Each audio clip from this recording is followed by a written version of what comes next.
After my father's funeral, my brother-in-law abruptly joined the conversation about inheritance. He announced that the stocks and $5 million inheritance would go to my wife, the eldest daughter. This surprised my sister and brother-in-law, who were eager for the money. However, the lawyer then told us that my sister Kelly had no right to the inheritance. Let me explain a bit about myself. I'm John Watson, a 42-year-old sales worker with a wife and 2 kids. My father was a major shareholder in a company and still worked actively at 78. I have an older sister named Kelly who's significantly older than me. She's always been a troublemaker for our parents due to her bad behavior. Kelly, now in her middle age, doesn't hold a stable job and lives freely. I've never been close to my sister, especially because of her behavior. At 50, she suddenly brought home a man named Chris Adams, much younger than her but didn't leave a good impression due to his laziness and rude behavior. Kelly shamelessly demanded money from our father for their wedding and spent it quickly, asking for more. Sadly, not long after their marriage, our father collapsed while playing golf and passed away a few days later. This was devastating news for us. I was deeply saddened, along with our family and friends. After the funeral, while my mother and I were finally able to rest, a lawyer visited us to discuss the inheritance. It turned out that my father had left a will, and my mother and I were informed about it beforehand. However, my sister and her smiling brother-in-law, unaware of the situation, barged into the inheritance discussion and made a shocking claim. The stocks and $5 million inheritance would go to my wife, the eldest daughter. They asked us not to act arbitrarily. My mother and I were left speechless by this sudden announcement. "We did it, Kelly. Now I can be rich too instead of mourning our father," my brother-in-law exclaimed joyfully. The lawyer, clearly surprised, responded firmly, "Kelly, you don't have any inheritance rights." My sister and her husband were taken aback. "What are you talking about? That's impossible, right? Kelly is the eldest daughter of this family." They protested confidently. It seemed my brother-in-law was banking on this inheritance, thinking my sister would receive it. However, the lawyer, looking serious, quietly informed them, "Didn't you know? Kelly is not the biological child of the late Mrs. Watson." Suddenly, my sister's expression changed as she turned to look at our mother. "Mom?" she asked, her face filled with a mix of shock and confusion. Our mother had an indescribable expression on her face. I knew that my sister was a half-sibling, but it seemed she was unaware. In a near frenzy, my sister started shaking our mother's shoulders, pleading, "Mom, what does this mean? Kelly, you are the child of my previous husband." That was all our mother managed to mutter in response. My sister, who had teased me since childhood with comments like, "Daddy thinks I'm cuter," now wore an incredulous expression. But as she was legally adopted, she should have inheritance rights. My brother-in-law suddenly exclaimed, "Right, Kelly? Yes, that's right," he added confidently. However, our mother shook her head. "There was no legal adoption," she explained. My sister and her husband looked shocked. "Again, that's impossible. I am the eldest daughter, even Dad said so." My sister shouted angrily, glaring at me. "I won't let you monopolize the inheritance," she declared. I was irritated by her attitude and retorted, "After all the money Dad spent on you? You still say that? Shut up. I'm his daughter too. I have every right." My brother-in-law chimed in, "Right. What's wrong with spending money on a daughter?" I sighed involuntarily. Normal expenditures for a daughter would have been fine, but my sister had used our father's money to pay off debts and settle troubles. At this point, John, the lawyer who had been silent until now, spoke up. "Why don't we show Kelly the will too?" he suggested. "The will? I don't know anything about that," my sister panicked. Her ignorance, however, was her own fault. Our father had wanted to discuss the will's contents with us and had asked us to be present during its making. However, my sister scoffed and went out to play instead of taking the matter seriously. When I pointed this out, my brother-in-law glared at her fiercely, questioning her actions. Faced with this confrontation, They finally agreed to hear what the lawyer had to say. The lawyer then revealed my father's will, which clearly stated that the inheritance was to be left to me and my mother. It also explained why my father chose not to adopt my sister. Initially, he had intended to, but he became disappointed with her behavior towards me, her half-brother, and her reckless spending as she grew older. Understanding that she had no inheritance rights, my sister was stunned. "Damn it! What are you going to do now?" My brother-in-law suddenly raised his voice. "You deceived me. You said you had money." His demeanor turned rough, surprising both my mother and sister, though I wasn't shocked. My brother-in-law had often shown his gold-digging tendencies. Perhaps he even married my sister under false pretenses. "Kelly, don't come back until you get some money." "Wait, Chris, what do you mean by that?" My sister protested in confusion. "I thought I was going to be rich. What a disappointment." Roughly pushing my sister aside, my brother-in-law quietly left the room. Left behind, my sister glared at us with a red face and exclaimed, "Mom, why didn't you arrange for me to be adopted? It's unfair that only you get the inheritance. I should have received something too, but you didn't handle it properly." In front of our flustered mother, my sister cried out, "It's unfair. It's terrible," while sobbing and messing up her hair. I was taken aback by her terrifying appearance, but the lawyer seemed unfazed, perhaps used to such scenes. "Why does only he get it?" "Because I'm Dad's son," I explained calmly. Hearing this, my sister's eyes widened in anger, and she lunged at me, shouting, "It would have been better if you never existed." Reflecting quietly to myself, I realized that even if I hadn't been born, my father would likely have made the same decision given the kind of person my sister is. Before I could say anything, the lawyer gently intervened, warning my sister that her actions could become a police matter. My sister flinched, perhaps affected by the mention of the police due to her past involvement in shoplifting incidents. When our mother called out to her with tears in her eyes, my sister clicked her tongue in annoyance and left the room. Half a year has passed since then, and the inheritance procedures were completed smoothly without any issues. My sister and brother-in-law grumbled for a while, but thanks to the lawyer's efficient handling, they had no opportunity to interfere.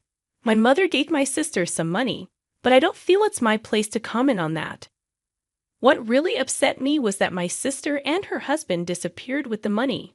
Their blatant greed disgusted our relatives who were aware of the situation. Then one day, I went out to eat with my mother, wife, and daughter. Upon my wife's suggestion, my mother, who had been somewhat withdrawn since my father's passing, seemed brighter in the company of her adorable granddaughter. "Hey, Mom, why don't you move in with us?" I suggested, "but you know Kelly might come by sometimes." "Sis only comes to beg for money, right?" "Don't be too lenient with her," my wife added.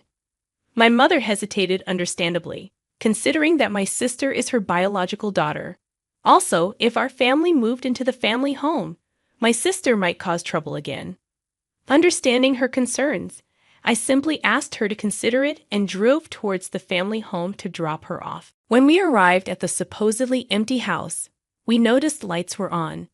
It wasn't the time for the housekeeper to be there, so we suspected my sister might have returned. With that thought, I parked the car in the garage. "We should stop by for a cup of coffee," I suggested as we got out of the car and started walking towards the entrance. Suddenly, a car drove dangerously towards us. Hearing my daughter's voice, I instinctively shielded my wife. Ouch! Fortunately, the car only grazed me, throwing me against a nearby flower bed. My body took the impact hard, but the car stopped after hitting the garage entrance. "Are you okay, dear?" My wife and daughter rushed over to help me up, while my mother stood trembling at the entrance, understandably shocked. Chaos ensued, and I was taken to the hospital by ambulance, where I had to stay for a day. Later, I learned that the driver was Chris Adams, my brother-in-law.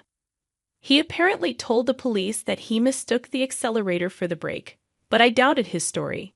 When my mother and sister came to visit me in the hospital, my sister coldly looked at me and said disappointedly, "You're surprisingly tough, aren't you?"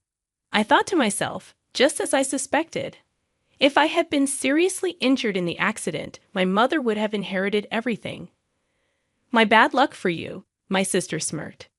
Mom said she would renounce her inheritance from me, so doing such a thing is just a waste of time.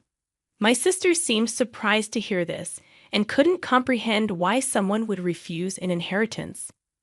I have a wife and kids, so she asked me to pass it on to them. That's what parents do, I explained. But I even made a will early on, following Dad's example. My sister's mouth fell open upon hearing this. So then, unfortunately, my share won't go to Mom anymore, I added firmly.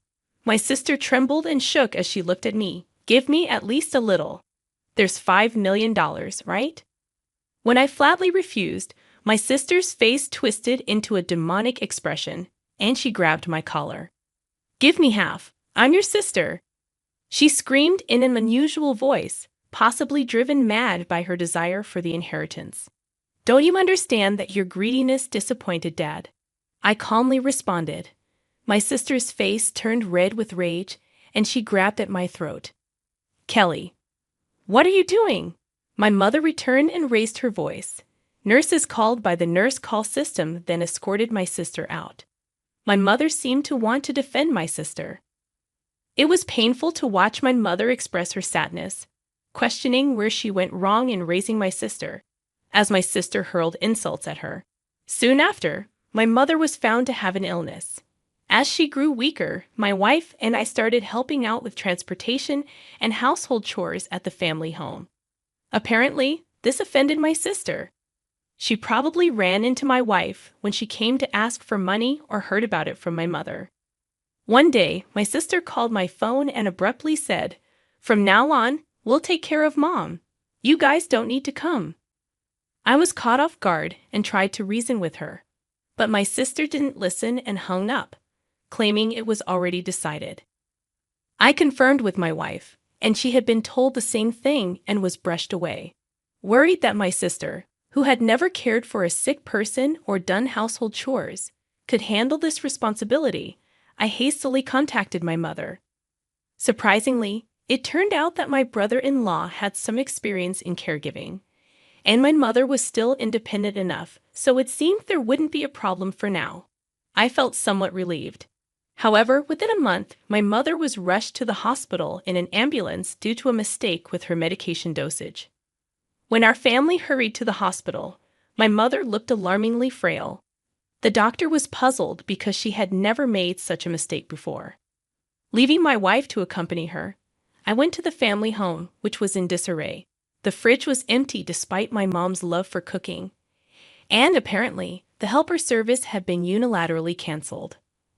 I felt ashamed for even slightly trusting my sister and was infuriated.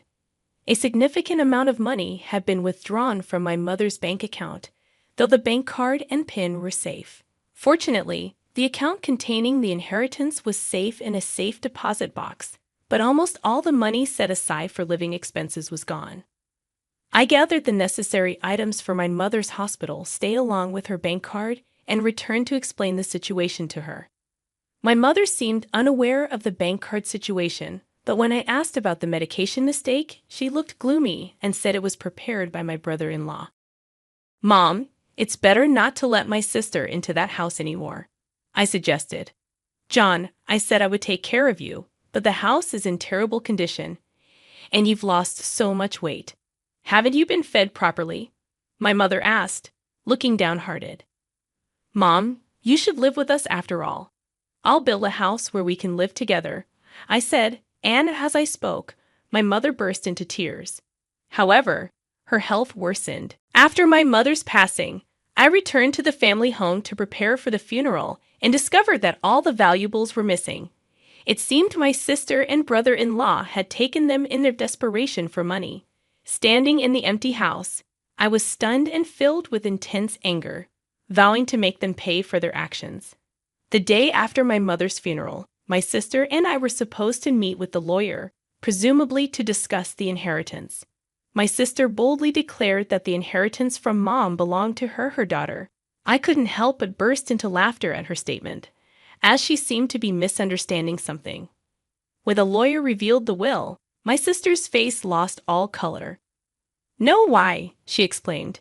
Kelly is not to inherit anything. That was Mom's last wish, the lawyer explained. My brother-in-law lashed out in disbelief, but the lawyer repeated the same statement. That's ridiculous. Kelly is that old woman's child. My brother-in-law shouted, sweeping things off the table in anger. You can't fool us. Hand over the inheritance now. Chris, you tried to harm my mom, didn't you? I accused my brother-in-law. Irritated, he denied any wrongdoing, dismissing the medication mistake. Why did you make a mistake with her medication then? I pressed. My brother-in-law scoffed. Who cares about that, John? It's crazy that I don't get any inheritance. What did you do? My sister is going insane again. I can't even pay for my apartment now. My sister cried out, revealing her reliance on the inheritance for her expenses. I was shocked by her callousness.